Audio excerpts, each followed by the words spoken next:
wabarakatuh. Perkenalkan, nama saya Cynthia Putri Musa, NIM 241222011, Prodi Manajemen Pendidikan Islam, Fakultas Ilmu Tarbiyah dan Keguruan, Kampus IAIN Sultan Amai Gorontalo. Baik, di sini saya akan membuat video presentasi mata kuliah Manajemen Peserta Didik, dosen pengampu Dr. Yantika Manopo, MPD. Dalam video ini, saya akan mempresentasikan mind map pembelajaran mata kuliah dari awal pertemuan sampai selesai. Dalam mind map ini, seluruh rangkaian pembelajaran sudah saya rangkum agar lebih jelas dan mudah dipahami. Pembelajaran yang pertama yaitu konsep dasar manajemen peserta didik. Tujuan manajemen peserta didik adalah menciptakan lingkungan belajar yang kondusif, mengembangkan potensi peserta didik secara optimal, dan memastikan peserta didik mendapatkan pelayanan yang sesuai. Fungsi manajemen peserta didik adalah perencanaan, pengorganisasian, pelaksanaan, dan pengawasan. Perencanaan adalah penentuan tujuan dan strategi terkait peserta didik. Pengorganisasian adalah pembentukan struktur dan pembagian tugas. Pelaksanaan adalah implementasi program dan kegiatan. Dan pengawasan adalah pemantauan dan evaluasi kinerja. Prinsip manajemen peserta didik adalah berorientasi pada peserta didik, efektif dan efisien, berkesinambungan, transparan, dan akuntabel. Pembelajaran yang kedua itu ada penerimaan peserta didik baru. Kebijakan penerimaan peserta didik baru yaitu ada zonasi, afirmasi, prestasi, dan perpindahan tugas orang tua atau wali.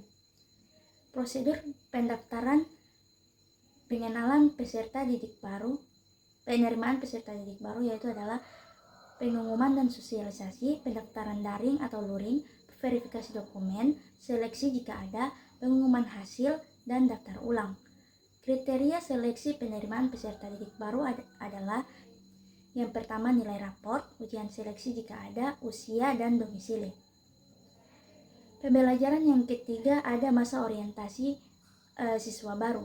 Yang pertama tujuan masa orientasi siswa baru yaitu mengenalkan lingkungan sekolah, membangun adaptasi sosial, menanamkan nilai-nilai sekolah, mengembangkan potensi awal.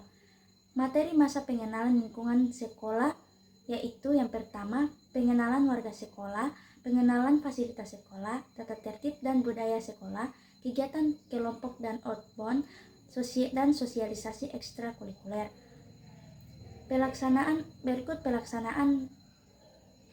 Berikut pelaksanaan masa pengenalan lingkungan sekolah, yaitu yang pertama durasi dan jadwal, panitia pelaksana, pendampingan oleh guru dan kakak kelas. Pembelajaran yang keempat ada administrasi peserta didik, yaitu yang pertama data pokok peserta didik, ada biodata pribadi, riwayat pendidikan, data kesehatan, dan data orang tua atau wali. Berikut pengelolaan dokumen, buku induk, buku klaper, lager, raport atau ijazah. Berikut pelayanan administrasi, surat keterangan siswa aktif, legalisir dokumen, dan perubahan data. Pembelajaran yang kelima ada bimbingan dan konseling. Tujuan bimbingan konseling adalah membantu peserta didik mengatasi masalah pribadi, sosial, belajar, dan karir, mengembangkan potensi peserta didik secara optimal, dan memfasilitasi pengambilan keputusan yang tepat. Berikut jenis bimbingan konseling, yaitu pertama bimbingan pribadi, bimbingan sosial, bimbingan belajar, dan bimbingan karir. Dan yang ketiga, layanan konseling individu, konseling kelompok, konsultasi, mediasi, dan konferensi kasus. Berikut pembelajaran yang keenam ada prestasi peserta didik, yaitu ada jenis prestasi akademik, nilai olimpiade, lomba ilmiah. Non-akademik adalah olahraga, seni, dan kepemimpinan. Sosial adalah keterlibatan dalam kegiatan sosial. Dan yang kedua penghargaan dan apresiasi, sertifikat, piala atau medali, beasiswa, publikasi prestasi, dan pengakuan di sekolah atau masyarakat. Yang ketiga dokumentasi prestasi, portofolio prestasi, papan informasi prestasi, dan website atau media sosial sekolah. Pembelajaran yang ketujuh ada pengembangan potensi, yaitu yang pertama ada identifikasi potensi, observasi guru, tes bakat dan minat, wawancara dan portofolio. Yang kedua, program pengembangan potensi. Ada klub minat khusus, workshop dan pelatihan, mentoring dan lomba dan kompetisi.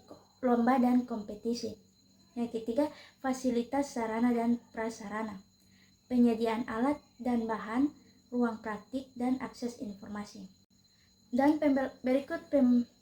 berikut pembelajaran yang ke-8 adalah ekstrakurikuler. Yang pertama, tujuan ekstrakurikuler yaitu mengembangkan minat dan bakat, meningkatkan keterampilan, membangun karakter positif, dan memperluas pergaulan. Yang kedua, jenis ekstrakurikuler, olahraga atau sepak bola, basket, bulu tangkis, dan lain-lain. Yang kedua, seni, musik, tari, teater, lukis, dan lain-lain. Ilmiah, yaitu ada robotik, olimpiade, sains. Yang keempat, keagamaan atau rohis, dan ada kepemimpinan atau pramuka atau OSIS. Yang ketiga ada pengelolaan ekstrakurikuler, pemilihan jenis kegiatan, pembina ekstrakurikuler, jadwal dan lokasi, dan evaluasi pembinaan. Berikut materi yang ke-9 ada penanganan masalah bullying, yaitu pertama pencegahan bullying, sosialisasi anti-bullying, pendidikan karakter, pengawasan lingkungan sekolah, dan membangun empati. Yang kedua, identifikasi kasus bullying, observasi, laporan korban atau saksi, dan wawancara. Yang ketiga, intervensi dan penanganan, konseling korban dan pelaku, mediasi, pemberian sanksi edukatif, keterlibatan orang tua atau wali, dan pendampingan psikolog jika diperlukan. Dan materi yang ke-10 ada hak dan kewajiban peserta didik.